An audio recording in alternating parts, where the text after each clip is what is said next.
بسم الله الرحمن الرحيم.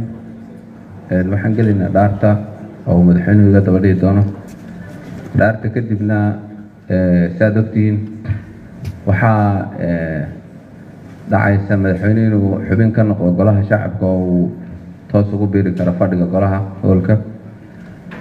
bismillaahi raxmaani raxiim. waxaan ku bilaabayaa magaca Ilaahay, waxaan ku dhaaranayaa magaca Ilaahay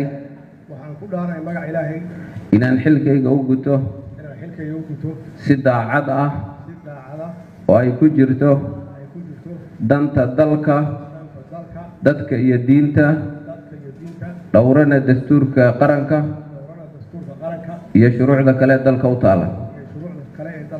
wabilaahi tawfiiq.